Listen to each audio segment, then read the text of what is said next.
আমাদের আওয়ামী লীগ সমর্থক যারা আছে, স্বাধীনতার পক্ষের শক্তি, আমাদের একটা শক্তির বিরুদ্ধে খেলা না, এখন ট্রাইঙ্গুলার শত্রুর বিরুদ্ধে খেলতে হবে আমাদেরকে, ট্রাইঙ্গুলার শত্রুর বিরুদ্ধে লড়তে হবে আমাদেরকে। আবারও সেই খেলা এছাড়া হবে কোনো কি? আপনার সেই বিখ্যাত ডায়লগ, খেলা হবে? না, খেলা হবে না, এবার যুদ্ধ হবে।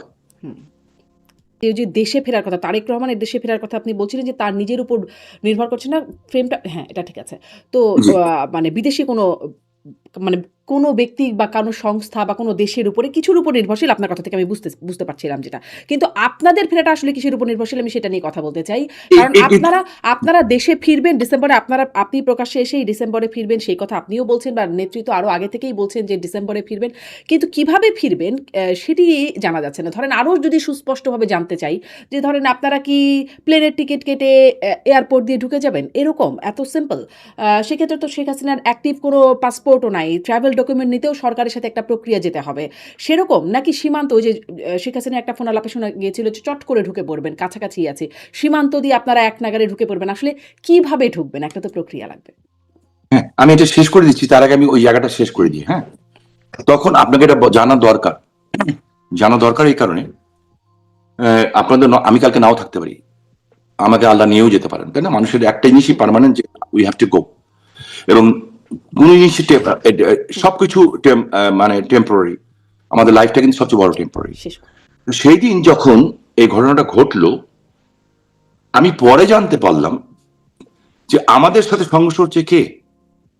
আমি বিএনপি ছেলেপেলে দেখেছি, হাত দেখিয়েছি, সরে গেছে ওরা। হেফাজতকে হাত দেখিয়েছি, সরে গেছে ওরা। আমি তো তার এরা কারা, এদের কথাও বুঝতে পারছি না, ভাষাও বুঝতে পারছি না।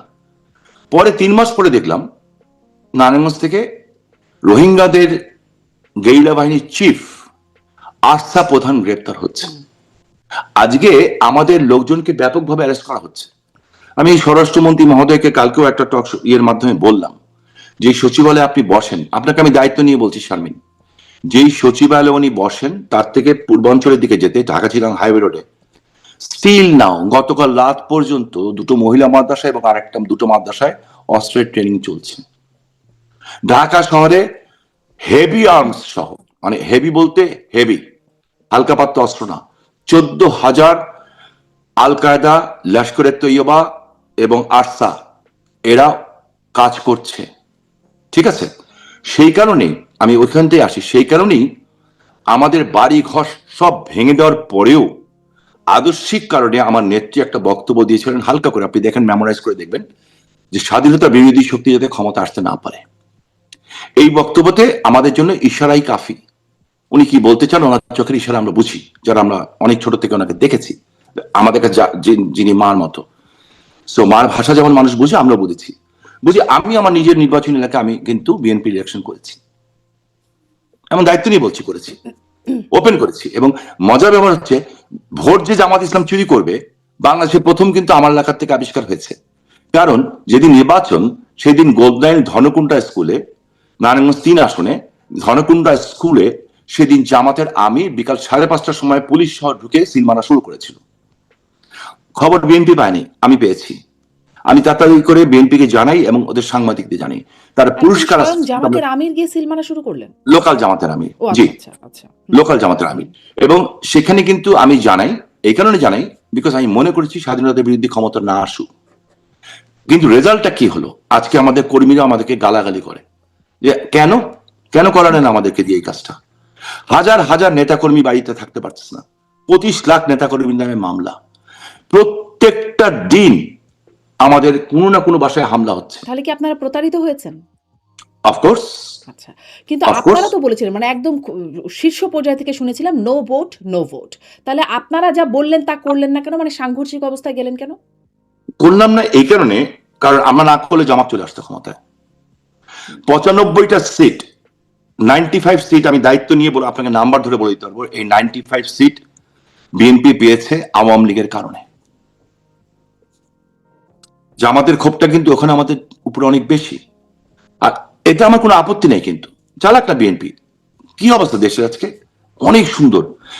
আমাকে একদিন ইউটিউবে একজনকে দেখাচ্ছিল, আমার স্ত্রী কিংবা আমার মেয়ে দেখাচ্ছিল, যে একজন মহিলা বলছেন 16 বছর ধরে পাঙ্গাস মাছ খায়নি আন্দোলন সমস্যা নয়।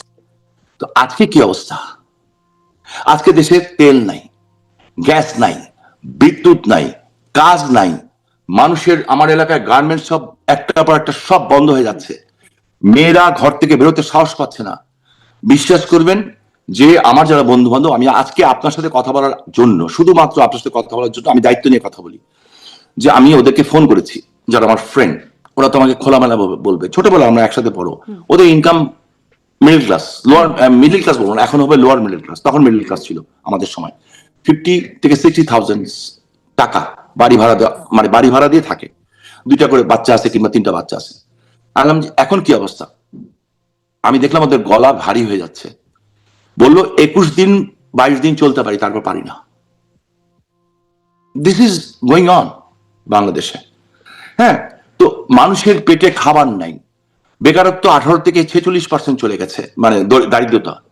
তো এই জিনিসটা দেশের মানুষের বোঝা দরকার ছিল, মানুষ বুঝছে, এবং কিন্তু তার জন্য সরকার তো বলছে যে বিদ্যুৎ নাই, জ্বালানি নাই, সেটা আপনাদের ভুল নীতির কারণে, আওয়ামী লীগ এটা সরকারের বলতে নীতির পারে। এখন কারণে। আমিও বলতে পারি নবাব সিরাজউদ্দৌলা যদি এই কাজ না করতেন তাহলে আমরা পরাধীন না হতাম না। হ্যাঁ, তো এখন যদি এটা বলতে চায় তাহলে তো আমার কিছু বলার নাই। বাট আমি আপনার মাধ্যমে, আমি 98% বাচ্চারা যারা এই আন্দোলনটাতে শরীক হয়েছিল না বুঝে করেছিল। কেন? এই ফেসবুক, টুইটার, এই সমস্ত দিয়ে একটা এমন একটা জিনিস তৈরি করা হয়েছিল যেটার পিছনে মিলিয়নস অফ ডলার খরচা হয়েছে, যে বাংলাদেশটাকে একটা ব্যর্থ রাষ্ট্র বানানোর জন্য। কার জন্য শারমিন বাংলাদেশ ব্যর্থ রাষ্ট্র হবে? টার্গেটটা কি? টার্গেটটা হচ্ছে বাংলাদেশের ভূমি। এই ভূমিটা কারা চায়? পাকিস্তানের আইএসআই নেটওয়ার্ক চায়। কেন চায়? তারা এখানে জঙ্গিদের ট্রেন আপ করতে চায়। 1.5 বছর ওই যে এয়ারপোর্টের সামনে যে হোটেলটা ছিল, বারবার ভুলে যায়, রেডিসন ব্লু, ওখানে পাকিস্তানের 6 জন জেনারেল কি করছিল 1.5 বছর এক নাগার ইউনুসের সময়? এরা ট্রেন আপ করেছে 165টা জায়গায়, স্টিল নাও হেভি আর্মস নিয়ে ট্রেনিং চলছে। টার্গেট কি? টার্গেট হচ্ছে ভারত, পাকিস্তান। তথ্যসূত্র কি, মানে কোথা থেকে আমার আসছে? তথ্যসূত্র 100% অথেন্টিক। শুধু একটু ছোট্ট দিয়ে যাচ্ছি, যে জাতিসংঘ আমাদের বিরুদ্ধে 2 দিন আগেও কথা বলছিল, ঠিক আছে, এই যে এই সমস্ত নিয়ে, সেই জাতিসংঘই কিন্তু এই আমি আমেরিকা থাকা অবস্থায় কিছুদিন আগে বলেছে যে বাংলাদেশের নিরাপত্তা পরিষদ বলেছে বাংলাদেশে আল কায়দা ইজ অ্যাক্টিভ। আর তো কিছু লাগে না তথ্যসূত্র, তারাই বলছে। আমি আমেরিকাতে আজকে আসি না, আমি 90 থেকে আসি এখানে। তো এখানে আমার ছোট ভাইরা যারা আছে, আমার ইয়ে আছে, তারা অনেক বড় বড় হাই প্রোফাইলের তারা কাজ করেন, একদম মেইন স্ট্রিমে কাজ করেন, কিংবা এমন এমন জায়গায় কাজ করেন যারা পৃথিবীর সব খবর রাখেন। তো আমি তাদের সাথে কথা বলেছি, জানতে পেরেছি তারা জানছেন। কিন্তু মার্কিন যুক্তরাষ্ট্র সব ব্যাপারে অ্যালাউ করে, একটা ব্যাপারে তারা অ্যালাউ করতে চায় না, সেটা হচ্ছে এক্সট্রিমিস্ট গ্রুপকে এবং জঙ্গিবাদকে, যাদের কোনো, এরা কিন্তু ইসলাম না, এদের কোনো ধর্ম নাই, এরা ধর্মের নামে ওই যে হলিউডিজমের মতো ঘটনা ঘটায়, যেটা বাংলাদেশে ঘটেছিল। আজকে দেশটাকে ওই জায়গাটা নিয়ে যাওয়ার চেষ্টা করছে। বাংলাদেশ ব্যর্থ হবে, মরবে বাংলাদেশের মানুষ, ঝামেলা করবে ভারতে, আর করবে দিতে বার্মা, রোহিঙ্গারা বার্মা বলে দিচ্ছে রোহিঙ্গা ইজ বেঙ্গলি। আপনি এমন ফেরাবেন কেমন করে? কিভাবে ফেরাবেন? ওখান থেকে আরাকানরা ট্রেনিং নিচ্ছে বাংলাদেশে, আমাদের দেশে না এত বড় শক্তিশালী সেনাবাহিনী আটকাচ্ছে না কেন? সো এই এখন সেই আমার বিষয়টা লাইফ, আপনাদের সময়কাল থেকেই চলে আসছে, মানে রোহিঙ্গারা ঢুকলো ওই সময় সেই অমানবিকতার অবস্থাটা আপনাদের সময় হয়েছিল, এবং তখনই বার্মা বলেছিল, মিয়ানমারের তখনই ভাষ্য ছিল যে এরা বাংলাদেশিরা ওই চিটাগং অঞ্চলের। এটা তো পুরো এই জায়গাটাতে আমাদের ভুল ছিল। হ্যাঁ, এই জায়গাগুলি ভুল ছিল। তো সবকিছু মেনে যেটা একটা জায়গায় এসছে, আমার মনে হয় যে আপনি জিজ্ঞেস করছিলেন আমরা ঢুকবো কিভাবে, ঠিক আছে, আপনার প্রশ্নের উত্তর আমি দেই। আমরা যখন ঢুকবো এবং ঢোকার সময় হবে, কোনো টাসপোর্ট দেওয়ার যাদেরকে আপনি অথরিটি মনে করছেন, আমার জানি কেন মনে হয় তারা থাকবেই না। এটা আমার মনে হয় তারা থাকবে না। আপনি বলবেন সরাবে কে? জনগণের চেয়ে বেশি শক্তিশালী কেউ না, আর তার চেয়েও বেশি শক্তিশালী পৃথিবীতে একজন আছেন, সারা পৃথিবীতে না, সারা সৃষ্টির স্রষ্টা রাব্বুল আলামিন। আমি বিশ্বাস করি। শারমিন, আপনি কেন বিলিভ ইট? আপনি লেখাপড়া করা মেয়ে, অত্যন্ত জ্ঞানী একটা, আপনার সাথে আমি কথা বলে আমি বুঝি যে আপনার জ্ঞান চর্চা আছে, ভালো আছে। আপনি পৃথিবীর একটা উন্নত দেশে এখন থাকছেন। হ্যাঁ, আপনি দেখেন তো প্রথম মহাযুদ্ধ, বিশ্বযুদ্ধ, দ্বিতীয় বিশ্বযুদ্ধ, কিংবা আফ্রিকার জঙ্গলগুলিতে যে যুদ্ধ হয় একদম আনকালচার কান্ট্রিগুলিতে, কোথাও কি দেখেছেন যে মৃত মানুষকে কবর থেকে উঠিয়ে সেই মানুষকে পিটানো হয়, পিটানোর পরে নাচা হয়, গান গাওয়া হয়, এরপর তাকে জ্বালিয়ে দেওয়া হয়। বাংলাদেশে হয়েছে কিন্তু। আপনি কোথাও দেখেছেন যে একজন বীর মুক্তিযোদ্ধা মাইনুদ্দিন খান বাদল ভাই একটা কথা বলেছিলেন যে ধর্ষক আর ধর্ষিতা এক টেবিলে উঠতে পারে না? এই একটা কথার কারণে ওদের কত ক্ষোভ আমাদের মুক্তিযুদ্ধের বিরুদ্ধে, যে ওনার কবরটা পুরো খোঁড়া হলো এবং ওই কঙ্কালের উপরে স্পঞ্জের স্যান্ডেল দেওয়া হলো, অনেক জিনিস ময়লা ফেলা হলো এবং ওটাতে আগুন লাগিয়ে দেওয়া হলো। তাহলে বুঝেন, মুক্তিযোদ্ধাদের জুতার মালা দিয়ে গলায় পরে ঘুরিয়েছে তো একটা দুটা ব্যাপার না, অহরহ হচ্ছে, অহরহ হচ্ছে। এবং এই জিনিসগুলি যে হয়েছে, এটা ব্যর্থতা কার? আমাদের, আমার। জাতির পিতার কন্যা কিন্তু আমাদেরকে ঠিকই গাইডলাইন দিয়েছিলেন। আমরা কিন্তু এই ম্যাটিকুলাস ডিজাইন, ডক্টর ইউনূসের ম্যাটিকুলাস ডিজাইন থেকে আমাদের বাচ্চাদের রক্ষা করতে পারি নাই। ওদের ভবিষ্যৎ আজকে অনিশ্চিত। 4টা জেনারেশনকে নষ্ট করে দেওয়া হয়েছে। হোসেন জিল্লুর রহমানের ভাষায় যদি বলতে চাই, আজকে দেখেন আপনি ইউনিভার্সিটি টিচারকে মারতে যাচ্ছে, ইউনিভার্সিটি টিচারকে ছাত্ররা মারতে যাচ্ছে। আমি আমার ছোটবেলায় স্কুলে যেটা পড়েছি, ওই টিচারকে দেখলে তো আমি জীবনে এখনো চেয়ারে বসবো না। তাহলে আপনিও তো বসবেন 4টা জেনারেশনকে আপনারা নষ্ট করে দিলেন।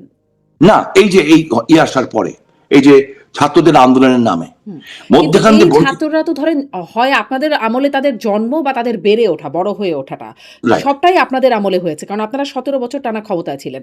তো জি, তারা ধরেন যদি তারা এরকম হয়ে যায়, যদি তারা ডিরেইলড হয়ে যায়, সেটা তো আপনাদের সময় থেকেই তাদের আসলে এই অবস্থা, হঠাৎ করে একদিনে তো হয়ে যায়নি নাকি? না, হ্যাঁ 100% রাইট আপনি। যেই ছেলেগুলি হলিয়াটিজমে ঘটনা ঘটালো, সবগুলি ছেলে প্রচন্ড আধুনিক ছেলে ছিল। এবং এর মধ্যে একটা ছেলের নাম আমি ভুলে গেছি, খুব সুন্দর দেখতে, হ্যান্ডসাম, আর বাপ না কি নাম ছিল। সে তার 6 মাস আগে ভারতের একটা ডিস্কোতে যে শ্রদ্ধা কাপুরের সাথে নেচে এসেছে। আমি পার্সোনালি জানি সেটা, কারণ ওই গ্রুপের এক সদস্যের সাথে আমার যে কোনো ভাবে হোক অনেক আগে কথা হয়েছিল। ওর মা, আমি বলবো না, ও আমাকে বলেছিল, মানে ওর মামার মাধ্যমে আমি জানতে পেরেছিলাম। ঠিক আছে, এরা প্রত্যেকেই আধুনিক ঘরের, এরা প্রত্যেকেই রিচ পরিবার থেকে আসা। তাহলে 6 মাসের মধ্যে তাদের ব্রেন ওয়াশ করলো কেমন করে, যে তারা 22টা 23টা 24টা না কত মানুষকে মেরেছিল, ওখানে জবাই করলো, জবাই করে রক্তের উপরে বসে ওখানে রান্না করলো এবং খেলো। আমাদের আমলই হয়েছে কিন্তু। বাট ওরা করতেছে এই কাজটা, এটাকে আমরা প্রোটেক্ট করতে পারছি না, আপনিও পারছেন, আমিও পারছি না। কেন? ওরা ধর্মটাকে মিথ্যা দিয়ে করেছে, ঠিক যেভাবে 71 সনে মিথ্যা করে আমার মা বোনকে গণিমতের মাল বানানো হয়েছিল, ধর্ষণ করা হয়েছিল, 30 লক্ষ মানুষকে হত্যা করা হয়েছিল। সো একটা অসমাপ্ত যুদ্ধ, ওইটা অসমাপ্ত যুদ্ধ ছিল। আমার মনে হয় ওইটা ফাইনাল পর্যায়ে যাবে এবং এর বাইরে তাহলে কি কোনো আপনার পথ নাই। ভবিষ্যৎবাণী এরকম যে ফাইনাল পর্যায়ে যাবে এবং তারপরে আপনারা দেশে ফিরবেন? তার আগেই যাব না, যুদ্ধ করবে কে? আচ্ছা। এবং সেখানে আমি বলি, বিএনপি যেটা করছে, বিএনপি একটা ডানপন্থী দল, আগে ডান বামের সংমিশ্রণ ছিল, এখন একটা ডান, বাট বিএনপি কিন্তু চরম উগ্র এক্সট্রিম ডানপন্থী দল না। একে চেক অ্যান্ড ব্যালেন্স করতে যে ওরা যে বিপদটাতে পড়বে, আমাদের চেয়ে অনেক খারাপ অবস্থায় এরা পড়বে। আমরা আমাদের সত্যকে চিনে নিয়েছি, ওই সত্যের সাথে কিন্তু আমরা একটা হইলে বসবো না। এবং আমাদের আদর্শিক কারণে কিন্তু আমাদেরকে ভোটটা বন্ধ দেই নেই। এত 98% অত্যাচার বিএনপি লোকেরা করেছে, ওদের হয়ে করুক, গুপ্ত হয়ে আর সুপ্ত হয়েও। যারা নারায়ণগঞ্জে আমার বায়তুল ভবন ভেঙেছে, ইটস ভেরি ইন্টারেস্টিং ব্যাপার, তারা কিন্তু তার আগের দিন আরসা এবং জামাতের সাথে মিটিং করেছে, কিন্তু করে কিন্তু বিএনপি, এখনো করছে। তাই এরা কেউ থাকবে না, টাইমলি সব সরে পড়বে। তো আমাদের যেটা হচ্ছে যে এই যে ম্যাটিকুলাস ডিজাইনটাকে আমরা প্রোটেক্ট করতে পারলাম না অ্যাজ এ পলিটিশিয়ান, এটা আমার ব্যর্থতা। তাহলে ওই যে আপনি বলছিলেন যে এমন পরিস্থিতি হবে যে এই সরকার বা এই পরিস্থিতি থাকে কিনা, যে পাসপোর্ট বা এগুলো নিয়ে ঢুকতে হবে, তার মানে কি আপনার ভাষ্যটা কি আরেকটু স্পষ্ট করবেন, যে তখন কি আসলে বিএনপি সরকার যেটি আছে থাকবে না, মানে আপনারা যখন দেশে ফিরবেন তখন পরিস্থিতিটা কি হবে বা কি পরিস্থিতিতে আপনারা ফিরবেন? দেখেন, এর আগে বিএনপি সরকার যাদেরকে মনে করছে, যাদের ভয়ে তারা আন্তর্জাতিক সিদ্ধান্ত নিতে পারছে না, দেখেন তাদের কাছ থেকে আঘাতপ্রাপ্ত হয়ে যায় কিনা। এরা তো কাউন না, এরা কাউন না, কিন্তু এরা কারুই না। এরা এই দেশটাকে ব্যর্থ রাষ্ট্র মানাতে এসছে। ওদের একটা আশা ছিল ডক্টর ইউনূস প্রেসিডেন্ট হবে, সেটা তো গুড়ে বালি হয়ে গেছে, হয় নাই। সো আমার তো মনে হয় যে এই কারণে বিএনপিকে পে করতে হবে। মানে কি আন্তর্জাতিক শক্তির কারণে বা আন্তর্জাতিক শক্তির 100% আন্তর্জাতিক শক্তি। বাংলাদেশের ভিতরে কোনো নিজস্ব পলিটিক্স নাই, নাথিং এলস, 000, না আমরা, না ওনারা, না কেউ না। এবং এটা আমার চেয়ে বেশি বর্তমান প্রধানমন্ত্রী নিজে জানে। তাহলে এই যে আপনারা এতদিন ক্ষমতায় থাকলেন, এটি আসলে কোন আন্তর্জাতিক শক্তির বলে, যেটি বলা হয় ভারত, সেটি কি? না, আমরা আন্তর্জাতিক শক্তির কারণে ক্ষমতাচ্যুত হয়েছি। শেখ হাসিনার উইল পাওয়ার, শেখ হাসিনার যে কি বলে কারিশমা, সেই কারিশমা, বঙ্গবন্ধুর যে কারিশমা, হ্যাঁ, সেই কারিশমা কিন্তু এদের নাই। এই ক্যাপাসিটি, ক্যাপাবিলিটি তাদের নাই। না তো নেত্রী যেদিন ক্ষমতাচ্যুত হয়েছেন তারপর দিন তো তারেক রহমান ফ্লাই করে বাংলাদেশে আসার কথা, তাই না? ওনারা বলতেছেন ওনাদের দাঁড়িয়ে হয়েছে সবকিছু, হিরো আসার কথা না, আসেন নাই কিন্তু। হ্যাঁ, আর জাতির পিতার কারণে শেখ হাসিনা বলছেন ফাঁসি অর্ডার দিয়েছে, আমি যাবো, এবং উনি যাবেন। আন্তর্জাতিক শক্তিটা কি আমেরিকা? না, আমেরিকা অবশ্য, আমেরিকা তো পৃথিবীর সব জায়গায় ইনভলভ আছে, বাট আমি যতটুকু আমেরিকা এসেছি যা বুঝেছি, আমি ছোট মানুষ, অত বেশি লেভেলে তো আমি চলি না, বাট একেবারে যে চলি না তা না। এইটুকু আমি বুঝি যে আমেরিকা বাংলাদেশে যা ঘটছে এবং যেই পর্যায়ের এক্সট্রিমিস্ট এখন বাংলাদেশে দাঁড়িয়ে গেছে, আমেরিকা এইটাকে সাপোর্ট করে না, এবং মজার ব্যাপারটা চায়নাও করবে না। চায়নাও বিলিয়ন্স। আমি একটু সহজ করে বুঝতে চাই যে যারা আপনাদের ফেললো তারাই তারেক রহমান সরকারকে ফেলবে বলে আপনার প্রেডিকশন? ফেলবে না, ওনাদের সামনে পথ থাকবে দুইটা, হয় একটা আন্ডারস্ট্যান্ডিং, নালে they have to quit. Understanding কার সাথে? ওই আন্তর্জাতিক শক্তির সাথে? আন্তর্জাতিক শক্তির সাথে মাধ্যমেই ধরেন, আমাদের সাথেই ধরেন। তার মানে কি আপনারা এখন সেই আন্তর্জাতিক শক্তির সাথে লবিং করছেন? মানে আন্তর্জাতিক শক্তির সাথে লবিং এর ব্যাপার না, লবিং এর ব্যাপার না। ভারত কোনো সময় চাবে না এই ঘটনাটা ঘটছে কেন, ইন্ডিয়াকে ডিস্টার্ব করার জন্য। আপনি একটা ছোট্ট দেশ, কিন্তু আপনি একটা, উই আর স্মল পিনার্স, আমাদের জনসংখ্যা 18 কোটি, কিন্তু আমাদের দেশ এখন ভঙ্গুর অর্থনীতি। এই ভঙ্গুর অর্থনীতি করা হলো কেন? আপনি যদি সবাই পেট ভরে ভাত খেত, সবার হাতে যদি পকেটে পয়সা থাকতো, সবাই যদি, যেমন আমাদের সময় রিক্সা হলো 30,000 টাকা মতো মাসে সবার থাকতো, তাহলে কিন্তু আপনি জঙ্গিবাদ পেতেন না সহজে, কারণ সবার কোনো ফুলফিল। সো যখন সবাই ফুলফিল থাকে তখন আপনি গড়ে পাবেন না। এখন আপনি যান বাংলাদেশে, আপনি 100 টাকা দিয়ে মানুষ খুন করে ফেলতে পারবেন। তো কি এখন ভারত কি এখন এই কারণে ধরেন এই সরকারের সাথে মানে সখ্যতা বাড়ানোর খুব চেষ্টায় উঠে পড়ে গেছে? ভারত চাচ্ছে, ভারতই তো তাদেরকে নিয়ে এসছে। আমি তো বলবো, স্ট্রেইট বলবো যে লন্ডন থেকে এসছেনই তিনি ভারতের মাধ্যমে। হ্যাঁ, উনি লন্ডন থেকে এসছেনই ভারতের মাধ্যমে। আমেরিকা ইনভলভ ছিল। America knows what's going on. America এটা হতে দিবে না। আমেরিকা চাবে না বাংলাদেশে আরেকটা জঙ্গিবাদ এবং আল কায়দা, লস্করে তৈয়বার মতো একটা দেশ ওইখানে হোক।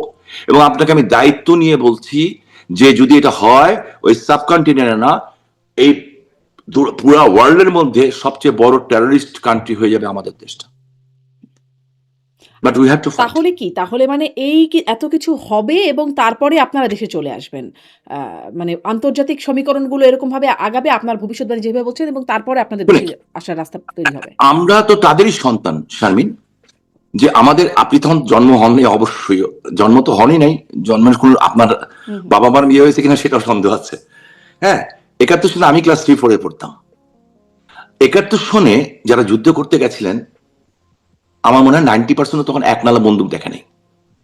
লড়াই করেছে কার বিরুদ্ধে? পাকিস্তানের বাহিনীর বিরুদ্ধে।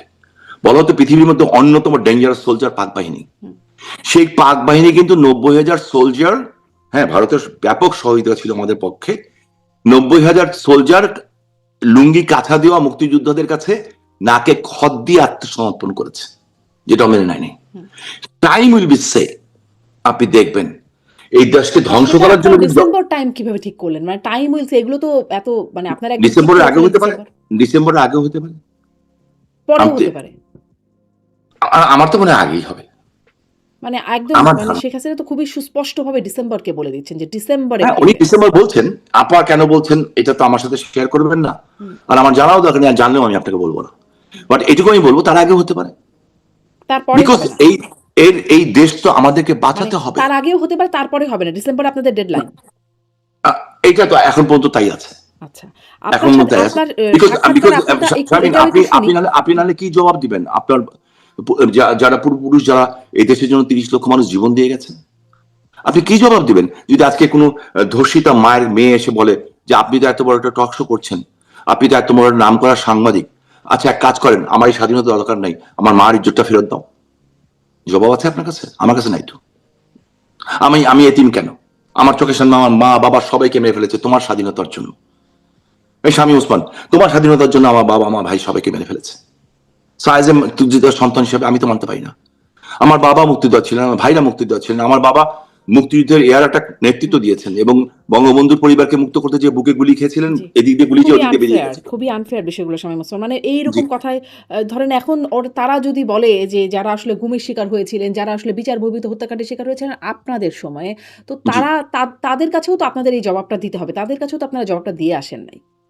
হ্যাঁ, যদি জবাব দিতে হয় জবাব হবে, প্রচলিত আইনে যদি বিচার হয় হবে, কোনো আপত্তি নেই।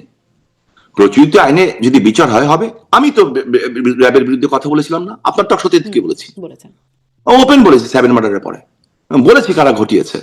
আমি তো বলছি, আমি আমার নিজের বক্তব্য দিচ্ছি, আমি স্বাধীন চেতা মানুষ, আমি পদ পদবি নেই না, আমার মন্ত্রিত্ব নেই নাই, আমি আমি আগামী দিনেও রাজনীতি করব, হয়তোবা হয়তোবা, কিন্তু ইলেকশন করব না। এমপি মন্ত্রী হওয়া আমার টার্গেট না।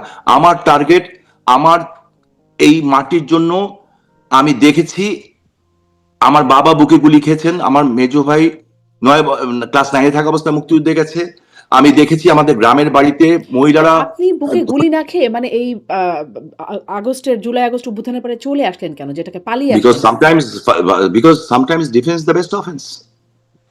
সেই সময় যদি আমরা লড়াই করতাম, তা এই পিপলস আমাদের পক্ষে আসতো না। আজকে আপনি খবর নেন পিপলস এর অবস্থা কি, পিপলস কি চায়। আপনাকে তো মানুষকে একটু সময় দিতে হবে না, চিন্তা করতে দিতে হবে না।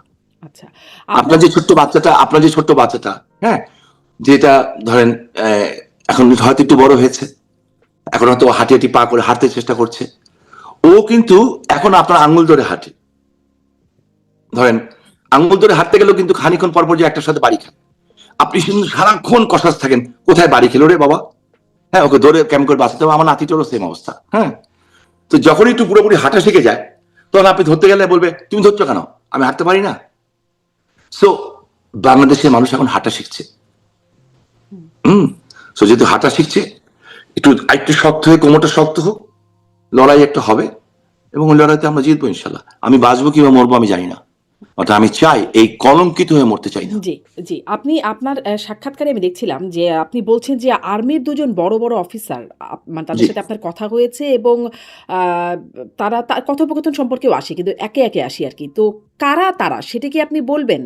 আ আ হয়তো এই প্রশ্নটা আপনার কাছে জিজ্ঞাসাও করতাম না। কিন্তু দেখলাম যে জামাতের পক্ষে মানে অ্যাক্টিভিস্ট প্রভাবশালী অ্যাক্টিভিস্ট আ পিনাকি ভট্টাচার্য তিনি ২ জন আর্মি অফিসারের কথা বলছেন। একজন বলছেন ব্রিগেডিয়ার জেনারেল সেলিম আজাদ, আরেকজন বলছেন ব্রিগেডিয়ার জেনারেল শামস সুমন। যারা আপনার সাথে আরকি যোগাযোগের বিষয়টা তিনি বলছেন যে আ ঘুটু, ঘুটু করতেছে আরকি। উনি বলছেন। তো আসলে কি এই ২ জন? এই ২ জন? এই পিনাকি সিনাকি এগুলি কে কি বললো, ওই ডোন্ট কেয়ার। এই উনি যদি বলে থাকে এটা, আমি ওনার কথা শুনিও নি আজ পর্যন্ত, আমার শোনার কোনো রুচিও হয় না, হুম, এদের কথা আমি শুনি না। টু বি অনেস্টলি আমি হাতে গোনা কিছু কিছু ইউটিউব দেখি, আপনারটা দেখি, তারপরে যে আমাদের অস্ট্রেলিয়া থেকে আমাদের বাড়ি ভাইটা দেখি, হুম। ওই বাংলাদেশে একজন আছেন কামাল ভাই আছেন, ওনারটা দেখি, তারপরে আচ্ছা, তো আরেকজন আছেন। ২ জনের নাম মানে বলছেন আরকি। আপনিও বলছেন ২ জনের সাথে কথা হয়েছে, তিনিও বলছেন ২ জন। আপনার তাহলে এই ২ জনের সাথে আপনার কথা হয় নাই? না, আমার এই দুজনের সাথে কথা হয়নি। এই ব্যাপারে আমি আপনাকে গ্যারান্টি দিয়ে বলতে পারি এই দুজনের সাথে কথা হয়নি। আচ্ছা, আর উনি যেই লেভেল বলতেছেন তার চেয়ে অনেক উঁচু লেভেলের সাথে কথা হয়েছে। আচ্ছা। তার মানে ব্রিগেডিয়ার জেনারেল, মেজর এবং জেনারেল। হ্যাঁ, উঁচু লেভেলে কথা হয়েছে এবং তারা যেটা আমাকে বলেছেন, ওনারা দেশকে ভালোবাসেন। 90% সেনাবাহিনীর অফিসার দেশকে ভালোবাসে। সেনাবাহিনী আজকে নিজেরা লজ্জিত, রাস্তার মধ্যে একজন সেনাবাহিনীর এক্স কর্নেল কাছকে জুতো পেটা করতে চেষ্টা করছে। আপনি কোথায় আছে দেশটা? একটা নেংটি ইন্দুর সাইজ, ওর নাম আমি জানি না, হবিগঞ্জের কি ওই জুলাই যোদ্ধা নাকি, থানা এইভাবে বসছে, এইভাবে ওই চেয়ারও হাত যে উঠাইছে, ওর হাত উঠানোর ক্ষমতাও নেই। হ্যাঁ, আমরা পুলিশ হত্যা করেছি। ওই দেশে আপনি কিসের আইন শৃঙ্খলা চিন্তা করেন? আবার অ্যারেস্ট হলো, আবার ছাড়া পেয়ে গেল। কারা? ওদের ক্ষমতার উৎস কোথায় আমি জিজ্ঞেস করতে চাই। পুলিশ লাইনে গানের অনুষ্ঠান করেছে, যে গানের অনুষ্ঠানে হামলা করে দিল, কারা এই সাহস তারা কোত্থেকে পাচ্ছে? এদের ইয়ে কি, আইন শৃঙ্খলা পরিস্থিতি কোথায় গেছে? একজন এমপির বউ কি করছেন, থানায় জিডি করছেন, কেস করছেন যে এমপি, রানিং এমপি, তার জামাইয়ের গলায় কি রামদা রেখে তাদের সম্পত্তি লিখে নেওয়া হয়েছে। তাহলে সাধারণ মানুষের কি অবস্থা? আমি আপনার কাছে আপনার মাধ্যমে জিজ্ঞাসা করতে চাই, সাধারণ মানুষের কি অবস্থা?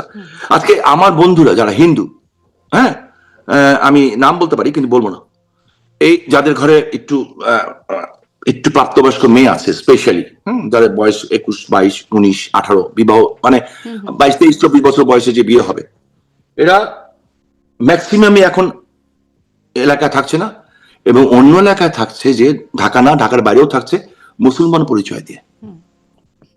এর চেয়ে কষ্ট আমাদের জন্য আর কি হতে পারে? আপনি আমাকে বলেন। জি, আপনি আর শেখ হাসিনার নামে দেওয়া হচ্ছে কি? কিন্তু শেখ আমি হাসিনা বলেছেন, আপনার ওই কথা থেকে আরেকটু আপনার কাছ থেকে স্পষ্ট হতে চাই। তাহলে আমি জি। এতটুকু বুঝলাম ওই দুজন না, আরো বড় মানে মেজর জেনারেল পর্যায়ের হয়তো কারোর সাথে আপনার কথা হয়েছে। তাদের সাথে কথার সময় আপনি মানে কথোপকথনে বলছেন যে তারা জিজ্ঞাসা করেছেন আসবেন নাকি? আপনি বলেছেন যে আপনারা ব্যবস্থা করেন, আপনারাই তো দেশের সেনাবাহিনী। তারা কি ব্যবস্থা করবে? এরকম কিছু বলেছে? তারা কি না, ব্যবস্থা করছে?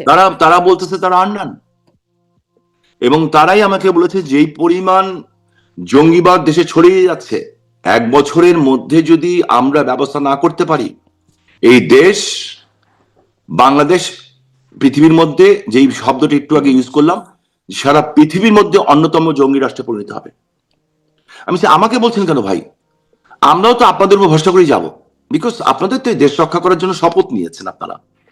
তা আপনারা কেন করছেন না? বলছে আমরা পারছি না। কেন পারছেন না? হয়তো তাদের মাথার উপরে কেউ বসে আছে, কিংবা পিছনে কেউ বসে আছে, কিংবা ঘাড়ের উপরে নিঃশ্বাস নিচ্ছে কেউ। সেখানে আপনি বলছেন যে দরকার হলে বিএনপির সাথে নেগোসিয়েশন করেন। মানে আপনাদেরকে বলছেন জলদি আসেন। সেই আর্মি অফিসাররা বলছেন আপনাকে যে জলদি আসেন, দরকার হলে বিএনপির সাথে নেগোসিয়েশন করেন। হ্যাঁ, দরকার বিএনপির সাথে নেগোসিয়েশন হচ্ছে, মানে তাদের জন্য আপনারা ভোটও করেছেন। ফলে যোগাযোগ যে আছে সেটি বোঝা যাচ্ছে। তাদের সাথে নেগোসিয়েশন হচ্ছে আপনাদের ফেরার ব্যাপারে? আমার কাছে মনে হয় না। আমার কাছে মনে হয় না, কারণ দায়িত্বটা এখন তাদের বেশি আমাদের চেয়ে। We did our jobs. আমরা যে কোনো কারণে হোক, যে কোনো জায়গায় রিকোয়েস্ট হোক, কিংবা আদর্শিক কারণে হোক, আমরা আমাদের কাজটা করেছি। এখন দায়িত্বটা তাদের যদি শুভবুদ্ধির মানে উদয় হয়, আমার মনে হচ্ছে হবে না। যদি হতো তাহলে 2টা মেয়ে 32 নম্বরে গেলে মার খেত না, একটা বাচ্চা ছেলে যদি 32 নম্বরে যেতে মার খেত না। এটা হতে পারে না, এটা অসম্ভব ব্যাপার। আজকে মায়া লাগে আমার পুলিশের জন্য, যে এই পুলিশ অফিসারগুলি, শত শত পুলিশ অফিসারকে গুলি মারা হয়েছে, টাঙিয়ে রাখা হয়েছে। সেই পুলিশ অফিসারদের থানায় যে বলছে যে আমরা মারছি, তো মানুষ যাবে কার কাছে? সেনাবাহিনীর একজন কাছে যাবে? সেনাবাহিনীর একজন কর্নেলকে বলতেছে মারতে যাচ্ছে, তো মানুষ যাবে কোথায়? আনসার, তারপরে অন্যগুলি বাদই দেন, তো কোথায় যাবে মানুষ? জিনিসপত্রের দাম নাই, গ্যাস নাই, বিদ্যুৎ নাই, পানি নাই, চাকরি নাই, 200% জিনিসের দাম বেড়ে গেছে। যার ইনকাম ছিল 40,000 টাকা, আমি আজকে জিজ্ঞেস করলাম, আপনাকে আল্লাহর নামে শপথ করে বলতেছি, আজকে একজনকে জিজ্ঞেস করলাম যে তোমার ইনকাম ধরো 30,000 টাকা ছিল, এরকম কয়েকজনকে জিজ্ঞেস করেছি, ওই ইনকামটা এখন কত লাগবে? বললো মিনিমাম 60 থেকে 70,000। তাও মানুষ তো পাবে না কোথায়? বরঞ্চ উল্টা মানুষের চাকরি চলে যাচ্ছে, কাজ চলে যাচ্ছে। বাংলাদেশ নির্ভর কিসের উপরে? গার্মেন্টসের উপরে। হ্যাঁ, গার্মেন্টস সেক্টরই বাংলাদেশের বেসিক। ওইটাও বন্ধ। এটা ঠিক। জ্বালানি বিদ্যুৎ সংকটে এখন আসলেই বেশ অনেক মানুষের চাকরি যাচ্ছে, বা একটা বেশ খারাপ অবস্থায় আছে। সরকারও সেটা স্বীকারই করছে, যদিও দায়টা বলছে যে আপনাদের। কিন্তু আমি আবার ওইখানে যাই যে আপনার 2জন বড় অফিসার, মেজর জেনারেল পর্যায়ের অফিসারের সাথে কথা হলো। সেনাপ্রধানকে আপনারা আপনাদের পক্ষ থেকে বেঈমান বা বিট্রেয়ার হিসেবে বলে থাকেন বিভিন্ন সময়। মানে কিন্তু আমরা শুনলাম ওবায়দুল কাদেরের একটা সম্প্রতি একটা ভার্চুয়াল বক্তব্য, আপনাদের দলীয়ই কোনো সভায় কথা তিনি বলছিলেন যে সেনাপ্রধান এবং রাষ্ট্রপতির কথা উল্লেখ করে তিনি বলছেন যে যারা তাদের উপর ভর করে বা বিট্রেয়ারদের উপর ভর করে রণকৌশল সাজালে সেটা সাকসেসফুল হবে না। কোনোভাবে কি আপনাদের রণকৌশলের মধ্যে সেনাবাহিনীর শীর্ষ পর্যায়ে জড়িত আছে? সেনাপ্রধান কোনোভাবে আপনাদের সাথে যুক্ত এখন? যে আমি ওই পর্যায়ের নেতা না, আর আমি ওনাকে দিয়ে কোনো সময় কথা বলিনি। ঠিক আছে, আমি কথা বলিনি। আমি কোনো বাহিনীর উপর বিশ্বাস করি না। আমি একটা বাহিনীর উপর বিশ্বাস করি, উপরে আল্লাহ, সৃষ্টিকর্তার বিচার আছে। একটা জিনিস মনে রাখবেন শামীম, আমি ওই কাতারের লোক, অলিয়া উলিয়া, এই পৃথিবী একটু একটা দেশ, বাংলাদেশ, এই পৃথিবীটাও কিন্তু একটুকু, এই সৌরজগৎ থেকে আপনি যদি পৃথিবীটাকে দেখেন না, একটা পেন্সিলের ডট। এই সৌরজগতের উপরে সৌরজগৎ থেকে যদি এই সৌরজগৎকে দেখেন, ওইটাও একটা পেন্সিলের ডট। আর ওই ডটের এই সমস্ত সৌরজগৎ যিনি সৃষ্টি করেছেন, বাংলাদেশে আজকে বলা হচ্ছে কি, কোথায় নিয়ে গেছে ধর্মটাকে, ইসলামকেও শেষ করে দেওয়া হচ্ছে যে কি আমাদেরকে ভোট দিলে আপনারা বেহেশতে চলে যাবেন। সেদিন দেখলাম সাতক্ষীরার এক এমপি আমাদের বলল, আজকে জনসভায় যারা উপস্থিত হয়েছেন তাদের জন্য বেহেশতের দরজা খুলে রাখা হয়েছে। What nonsense! এগুলি হচ্ছে কিন্তু, আর সাধারণ মানুষ এগুলিকে আবার অনেকে বিশ্বাসও করছে। কিছু করার নেই, শিক্ষাগত যোগ্যতা নেই, কোরআনটাও পড়তে পারে না, কোরআনের কোথাও এটা লেখা নেই।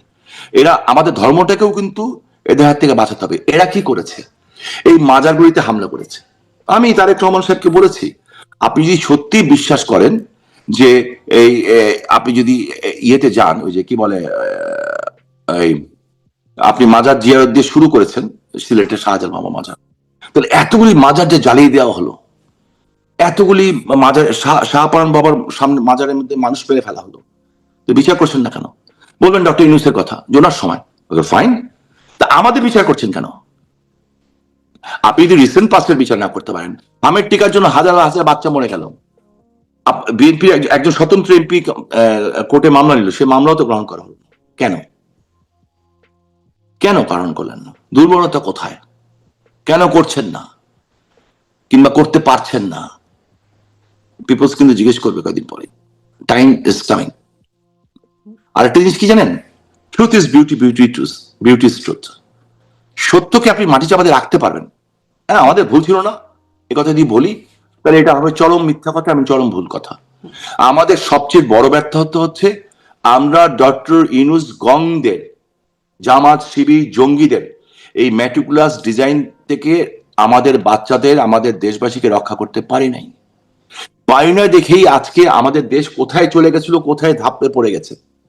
এটা আমাদের ব্যর্থতা, চরম পরম ব্যর্থতা। এই জন্য আমি আমার বাচ্চাদের কাছে হাত জোড় করে ক্ষমা চাচ্ছি, মাপ চাচ্ছি, এবং তাদেরকে কথা দিতে চাচ্ছি, যদি আল্লাহ হায়াত রাখেন, যদি বেঁচে থাকি, তাদেরকে আমার বাবারা যেমন মুক্তিযুদ্ধ করে আমাদের একটা স্বাধীন দেশ দিয়েছেন, আমরা দরকার হলে আরেকবার লড়াই করে জীবন দিয়ে তাদের জন্য একটা সুন্দর বাংলাদেশ রেখে যাব।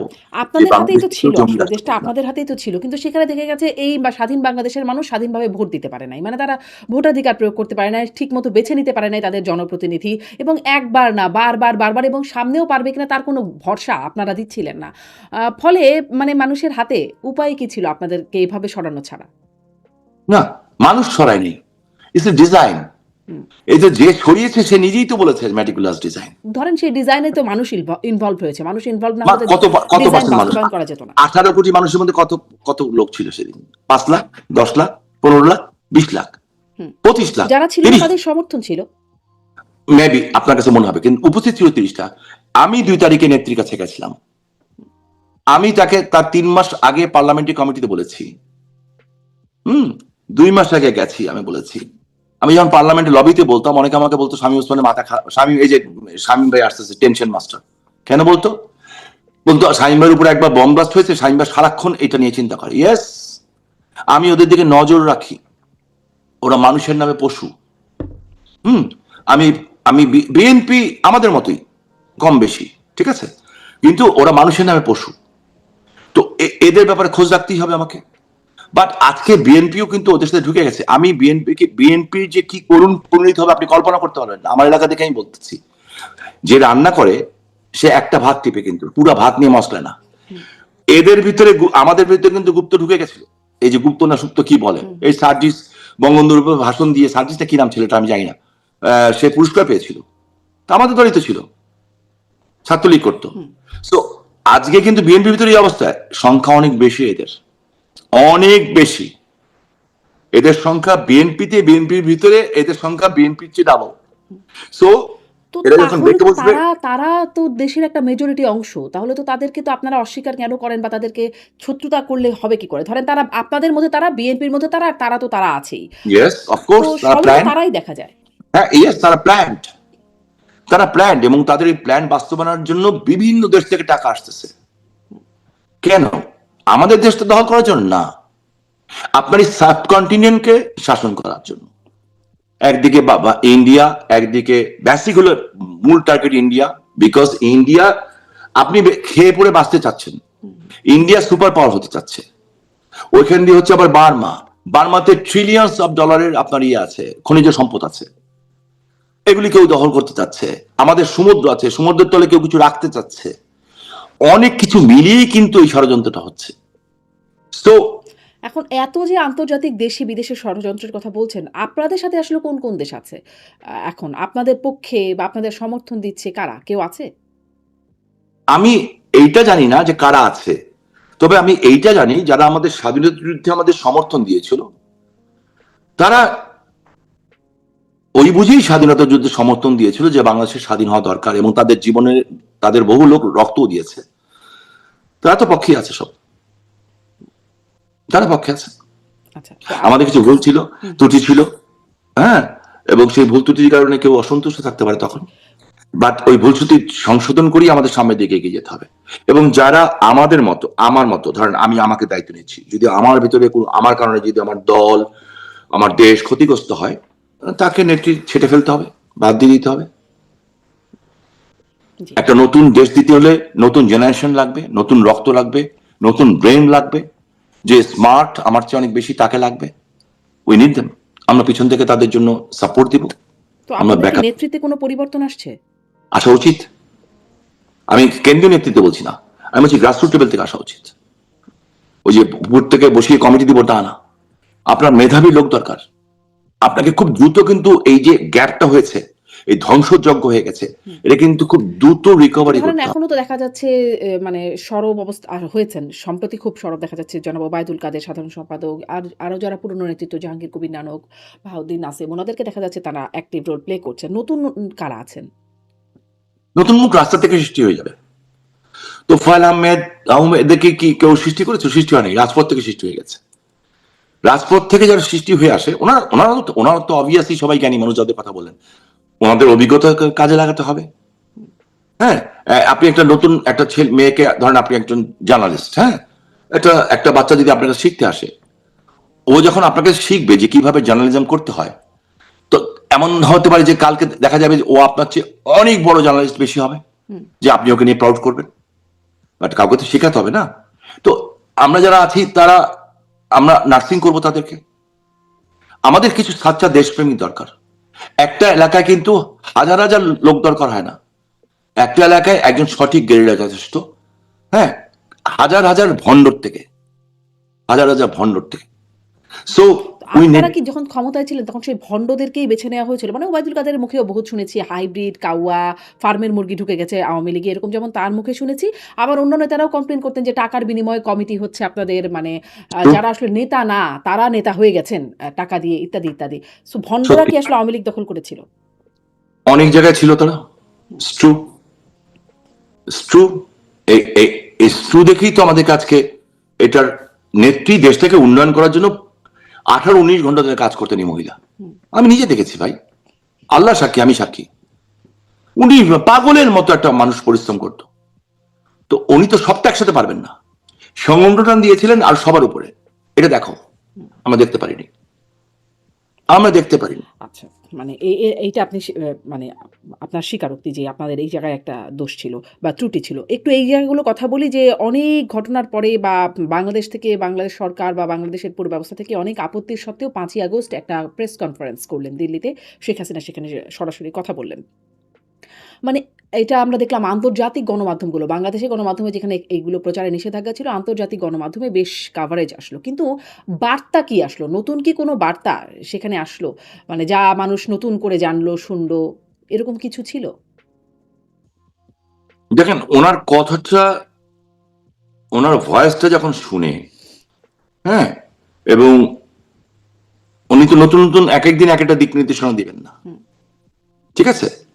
ওনার দিক নির্দেশনা এইটুক দেওয়া আছে, কিন্তু I am coming back and I will, that's enough for us. বাকিটা ওনার বক্তব্য থেকে কোনটা খুঁজে বের করা দরকার, সেটা আমরা যারা আছি, যারা ওনার সাথে দীর্ঘ 40-50 বছর ধরে কাজ করার সুযোগ পেয়েছি, বাকিটা আমরা বুঝবো। বুঝে আমরা এটাকে স্প্রেড আউট করব। আপনার রণকৌশল কি হবে এটা যদি আপনি আগেই বলে দেন, হ্যাঁ, দেখেন যখন এই খেলা খেলে, ব্রাজিল আর্জেন্টিনা খেলে কিংবা এরকম খেলে, টিম কিন্তু আগে ডিক্লেয়ার করে না, একদম শেষ মুহূর্তে টিমটা ডিক্লেয়ার করে। খেলার মধ্যেও কিন্তু একদম শেষ মুহূর্তে টিম ডিক্লেয়ার করে, কারণ অপোজিট সাইড বসে থাকে যে ও কিভাবে করছে, ডিফেন্স সাজাচ্ছে না অফেন্স সাজাচ্ছে।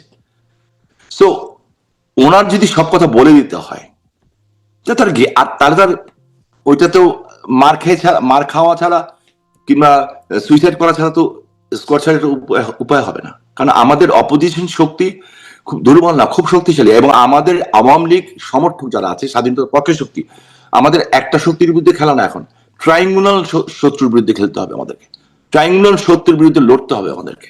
আবারও সেই খেলা হবে কি? আপনার সেই বিখ্যাত ডায়লগ, খেলা হবে না, খেলা হবে না, এবার যুদ্ধ হবে। আচ্ছা, এবং আমরা আমাদের পূর্বপুরুষরা দেশ স্বাধীন করে দিয়ে গেছেন। আমি লজ্জিত, আমি ঘৃণা করি। আপনি যদি জিজ্ঞেস করেন পৃথিবীতে আপনি কাকে সবচেয়ে বেশি ঘৃণা করেন শামীম ভাই, আই হেট মাই সেলফ। যে আমি যদি কালকে দেশে যাই, আমার বাবার কবরের সামনে দাঁড়াবো কেমন করে, আমার বড় ভাই নাসিম ওসমানের কবরের সামনে দাঁড়াবো কেমন করে, কেমন করে বলবো এরা তো মুক্তিযুদ্ধ ছিল, ওদের কবরগুলি সব মুক্তিযোদ্ধাদের কবর একদিকে, ওইখানটা যাবো কেমন করে জিয়ারত করতে, যখন আমাদের চোখের সামনে মুক্তিযোদ্ধাদের গলায় জুতার মালা দেওয়া হচ্ছে, জুতা দিয়ে মারা হচ্ছে, থাপ্পড় দেওয়া হচ্ছে, স্যান্ডেল দিয়ে বাড়ি দেওয়া হচ্ছে। আমাদের কি খারাপ লাগে না? আমাদের কি লজ্জা নাই? আমাদের কি লজ্জা একেবারে চলে গেছে? আর কি আপনি আমাকে বলি, আপনার একটা প্রশ্ন করি শামীম, আপনি আমার ছোট বোন, আপনার মাধ্যমে একটা প্রশ্ন করতে চাই আমার জেনারেশনকে, নেক্সট জেনারেশনকে, আমার বাচ্চাদেরকে, আমাদের মুরব্বীদেরকে, আমার সমবয়সীকে, আমার ভাইদেরকে, আমার বোনদেরকে, এই দৃশ্য দেখার পরে আমার দেশ যদি বহিঃশত্রু দ্বারা কোনোদিন আক্রান্ত হয়, কেউ কি দেশের জন্য জীবন দিবে? কেউ দিবে? যে দেশের জন্য জীবন দেওয়ার পরে যারা যোদ্ধা, দেশ স্বাধীন করে দিলেন, আপনাকে আমাকে নাম দিলেন, পরিচয় দিলেন, বাংলাদেশ দিলেন, সবকিছু দিলেন, হ্যাঁ, আপনাকে স্বাধীনতা দিলেন, খাঁচা খুলে দিলেন, তাদেরকে আপনি এভাবে অপমান বেইজ্জত করলেন, মারলেন, কাটলেন, মেরে ফেললেন, জুতার মালা গলায় দিয়ে পড়ালেন। তো এরপরে কোনো জেনারেশন কি, ধরেন কালকে আমরা অ্যাট্রাক্ট হয়ে গেলাম কারো দ্বারা, বারবার দ্বারা, কিংবা অন্য কোনো দেশের দ্বারা, কিংবা কিছু একটা দ্বারা অ্যাট্রাক্ট হলাম, কেউ কি সাধারণ মানুষ দেশের জন্য লড়াই করবে এই দৃশ্য দেখার জন্য? এমন তো না যে আমরা 300 বছর আগে স্বাধীন হয়েছি, মাত্র কত বছর আগে, এত তাড়াতাড়ি আমরা ভুলে যাব? এখনো দেখি আমেরিকায় দেখি সবাই যে ওদের যে স্ট্যাচু আছে ওখানে যে শ্রদ্ধা নিবেদন করে। রাশিয়ায় আমি একটা আশ্চর্য দৃশ্য দেখেছিলাম, আমি একবারই গেছিলাম রাশিয়ায়, দেখলাম যে এক জায়গায় নিয়ে গেছে আমাদেরকে, একটা ডেলিগেশনের চিফ হিসেবে গেছিলাম আমি, তো দেখছি কি সব নতুন জামাই বর, ওই যে সাদা গাউন পরে এসছে, রিয়েলি ফ্যান্টাস্টিক। আমি এটা কোনোদিন আমি ভুলবো না জীবনে। এরা সব আসতেছে এবং একটা না, একটার পর একটা গাড়ি আসছে, একটার পর একটা গাড়ি, মানে কি হচ্ছে এটা, অবাক হয়ে আমি আমার বউ তাকিয়ে আছি, দেখছি যে হাজব্যান্ড অ্যান্ড ওয়াইফ, নিউ কাপল, মানে বিয়ে হয়েছে, সরাসরি ওরা গির্জা থেকে কিংবা যে কোনো জায়গা থেকে আসছে, এসে ওদের যে শহীদ স্মৃতিস্তম্ভ ওখানে তারা ফুল দিচ্ছে। পরে আমি আমাদের যে ওখানকার অ্যাম্বাসেডর ছিলেন, আমি জিজ্ঞেস করলাম, ভাই এটা কি হচ্ছে ভাই? বললো এই দেশের কালচার হচ্ছে যে নতুন করে যখন সংসার করে, বিয়ে হয়, বিয়ে হওয়ার পরে ওরা প্রথম যায় ওদের দেশের জন্য যারা জীবন দিয়েছে তাদের রেসপেক্ট দেখাতে। There is the difference between them and us.